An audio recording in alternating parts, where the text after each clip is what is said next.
Hello, and welcome to the orientation module for the problem-solving construct, which is part of the cognitive development domain.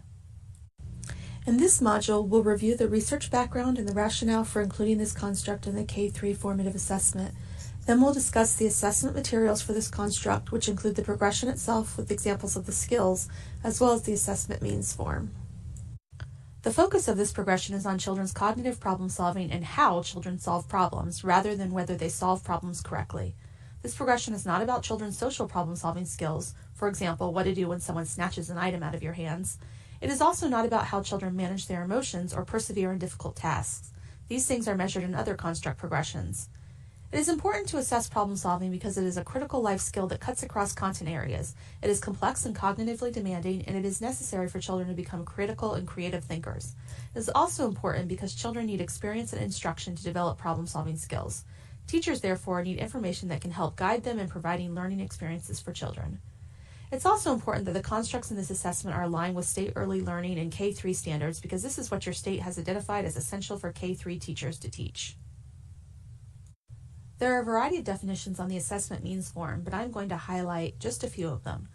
Children solve problems using what we are calling approaches. An approach is a set of procedures, concepts, and/or strategies a child applies in the process of attempting to solve a problem. An approach is what a child uses to reach a solution. Children use procedural knowledge to solve problems. Procedural knowledge is knowledge about the steps required to complete a task. For example, when putting together a puzzle, the child uses a learned procedure, sorting the puzzle pieces into ones with straight edges and ones without, and then using the shapes of the pieces to complete the puzzle. Procedural knowledge can be learned by rote. Children also make use of concepts to solve problems. A concept is universal, timeless, and abstract, and moves children towards higher levels of thinking. A concept is a broad idea. For example, patterns can repeat and increase at the same time that transcends the perspectives and limits of any specific subject area. Conceptual knowledge refers to the knowledge about facts, principles, and relationships that can be generalized to various tasks. For example, when putting together a puzzle with a beach and an ocean, a child uses conceptual knowledge that fish live in the water, picking up a piece with a fish and putting it with the pieces showing the ocean. A child gains conceptual knowledge by making connections between ideas based on his or her experiences. More key terms are defined on the assessment means form. There are 4 understandings for this progression. The first is that children understand that there are academic problems and they can attempt to solve them. Skills A, B, and C are related to this understanding. On the construct progression document, the understandings and skills are listed, along with performance descriptors and examples for each skill. Skill A is that the child acknowledges that a problem exists without attempting to solve it, which may manifest as a child moving away from the problem.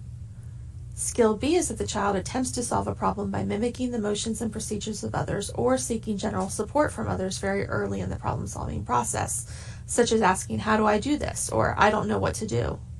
An example is as follows. Mrs. Caldwell has given the class cotton balls and has asked them to try and make the cotton balls match 3 different types of clouds, cumulus, stratus, and cirrus. Anushka looks at what her friends are doing and starts stretching out the cotton balls in the same way that she sees the others doing. Skill C is that the child attempts to solve a problem using random trial and error. An example is, at cleanup time, Candy finds a jigsaw puzzle that she knows needs to be put together so that it can be put away. She picks up pieces haphazardly, tries putting them together, then puts them down, and repeats this process with other pieces without an approach for solving the puzzle. After working for several minutes, Candy puts away the puzzle without completing it. The second understanding is children understand that in order to solve problems, they can use familiar procedures. Skills D and E fall under this understanding.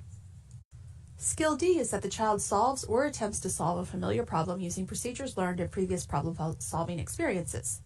An example is, while putting together a wooden puzzle with the same number of pieces as puzzles he has solved before, George remembers to place the corners first and work next on the flat-sided border pieces. George is unable to complete the puzzle because this procedure doesn't work for the remaining pieces. Skill E is that the child solves or attempts to solve a novel problem using procedures learned in previous problem-solving experiences without demonstrating knowledge of why the procedure is or is not successful. An example is, Mrs. Caldwell's class has been learning about how laws are passed at the local government level. She challenges her students to write a law that they would like to have at school. Jonathan writes about being able to sit where you want in the cafeteria. He looks at the writing about our opinions chart on the wall and includes an opinion statement and provides reasons to support his opinion. Jonathan reads his writing aloud, and the class cheers and starts saying things like, "Yeah, we need that law." Mrs. Caldwell asks Jonathan if he knows why his writing works so well and has the students excited, and he says, "I don't know, I just wrote what I was thinking." Let's view a video example.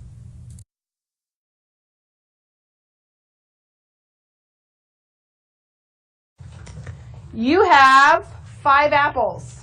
You need 7. What do you need to do? Figure it out?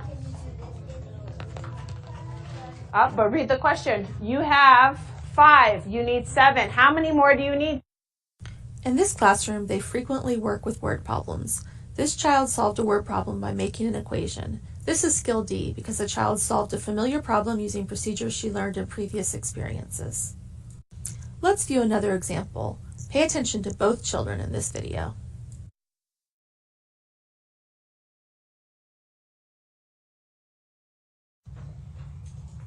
So think what number falls between 10 and 20, and when you add up its digits, it makes 5. So think of the numbers between 10 and 20.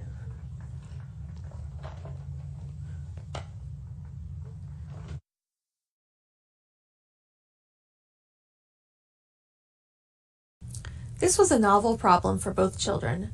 They both tried procedures that have worked for them in the past. The girl tried writing a sentence, while the boy tried writing equations. Neither child demonstrated knowledge of why his or her chosen procedure wasn't effective.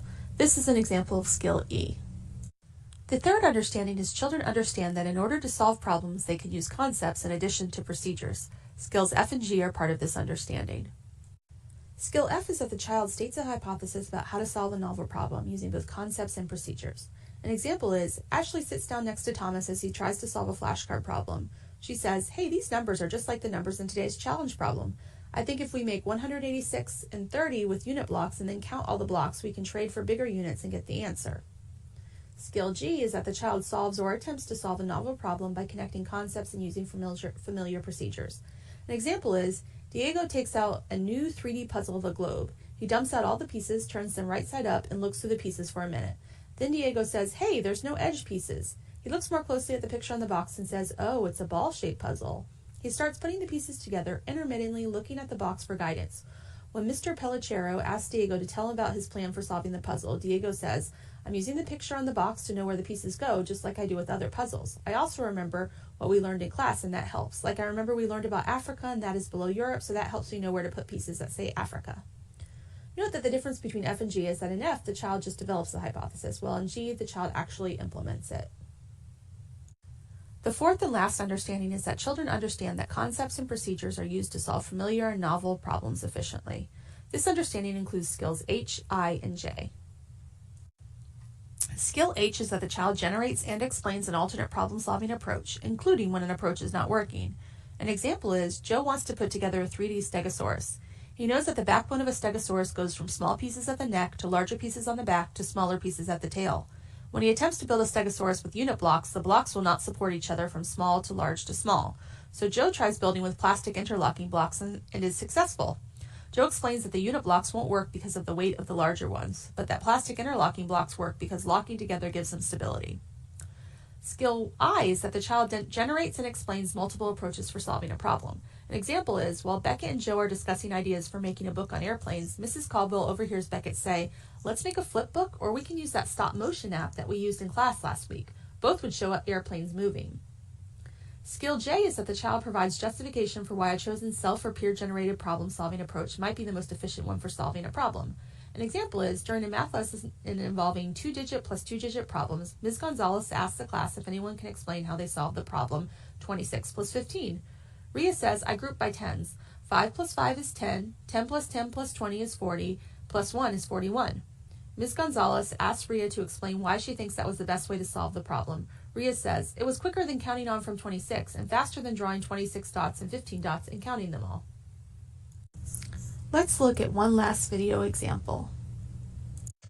All right, okay, so let's review very quick. It said, Todd picked 28 apples. After lunch, he picked some more, and then he had 52 apples in his basket. Oh, I love it. How many apples did Todd pick after lunch? So first, what's one strategy that we could do magic.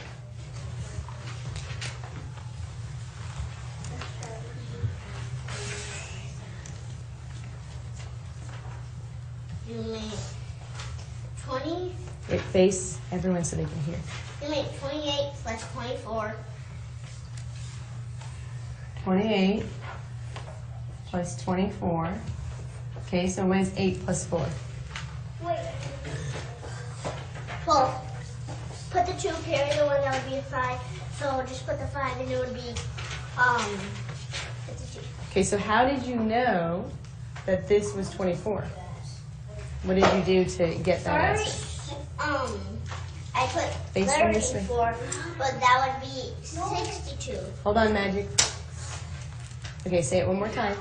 I knew that was, first I put 34, but it was actually 24 because I was wondering if you put 2, which would be 4, and then because 8 plus 4 is it has to put a 2, and then you have to carry the 1. So that's how I did it. And that's how you got 24 as your answer? And then there's 52. You need to add 28 plus 24 to get 52. Another way is 60 minus 8. 60 minus 8. Now, where are we finding 60? And where are we finding the number 8? You're finding the number 8 and 20. Oh, and 28. Oh. This second grader was able to describe 2 approaches for solving a problem. This is an example of skill I. Note that although all 3 of our video examples are of math problems, you should assess children's problem-solving skills across content areas. The assessment means form contains a lot of information about how to assess this construct, including the key terms, questions you can ask children when assessing this construct, and many additional examples. We chose 3 different activity types, math, writing or publishing, and puzzles, and created examples for each activity for each skill level. Children can be observed throughout the day in any setting where they are involved in academic problem-solving activities. For example, the classroom, the library, or the art room. There are no specific materials required for observations. The assessment means form contains some important guidance for assessing problem solving. First, teachers should look for opportunities to observe the child interacting with problems in a variety of content areas, such as writing or math. The child should demonstrate a skill across problems in more than one content area to be placed at a specific skill level. Second, remember the scope of this progression is any cognitive or academic problem. Examples include, but are not limited to, math, science, social studies, the arts, etc.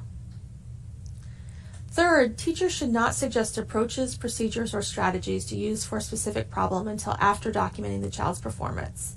However, teachers may ask questions as needed and as appropriate to elicit evidence to determine the child's level on the progression. In general, open-ended questions rather than closed-ended questions, which can often be leading, should be used to probe children's thinking. Examples of questions that can be asked are included in the assessment means form. There are 2 situations that teachers can use in the classroom to assess problem solving. The first includes instructional activities around surviving on a deserted island, and the second around building a bridge. For each situation, we have included suggested instructions and materials which you can adapt to meet your needs. We also created examples for each skill level for each situation, so you can get a picture of what types of behaviors you might see. These examples also help clarify the differences between the different skill levels on the progression. The first situation is about surviving on a deserted island. We recommend first reading a book about being lost or taking a long journey, and we provide a list of possible books. Your instructions to students could include language like, think about how the character in our story survived when he or she was stranded. Let's pretend that you are going to be stranded on a deserted island. You can only bring what will fit in your backpack. What would you want to bring? There are additional suggested instructions in the assessment means form. Let's look at an example of a child demonstrating one of the skills in this progression. Chen makes a list of items to take to survive on the island and to escape from the island. Mr. Fur notices that one of the items lists several words with slashes, matches, /campfire, /rescue fire, and asks why. Chen says, I don't have a lot of space in my backpack, so I need to take things that can be used in different ways. The novel problem is how to escape from the island. The concept Chen is using is taking an item with multiple uses will save space for more items. The previously learned procedures he is using is that you can use text examples to support an answer and brainstorming by making a list. Chen is at skill G because he is solving a novel problem by connecting concepts and using familiar procedures. The second situation is about building a bridge. You can provide context for this activity by reading a version of the Three Billy Goats Gruff story or another story about building. We have provided a list of potential books. Your instructions to students could include language like, I want you to build a bridge with the materials that are here on the science table. This bridge, when you're finished, must be able to stand up on its own without you holding it and support the third Billy Goat figure and the troll figure at the same time. There are additional suggested instructions in the assessment means form. Let's look at one example. Shanna says, this was so much fun when we did it last week, and chooses all the plastic interlocking blocks that are available to build her bridge. However, there are not enough to build a bridge large enough for both characters, and Shanna is unable to combine other materials with the blocks she has already used. Shanna is at skill D because she is attempting to solve a familiar problem using procedures learned in previous problem-solving experiences, but she is not yet connecting those procedures to conceptual knowledge. We cover how teachers can document their evidence for each construct progression on documentation forms and in the platform in a separate module. We do want to point out that we have developed watch fors for each construct, which are brief reminders and keywords that help differentiate the skill levels on the progression. These can be found on the documentation forms as shown here. The watch fors are also on the technology platform, as seen here. So to recap this construct, problem solving is a construct in the cognitive development domain. Problem solving cuts across content areas such as math, the arts, social studies, and science. This construct is not about social problem solving. The construct progression includes 4 understandings and 10 skills. The assessment means for this progression include observation and 2 situations. If you have questions or need further support, feel free to email or call your state contact. We hope you learned everything you need to know about assessing the problem-solving construct and are ready to begin assessing.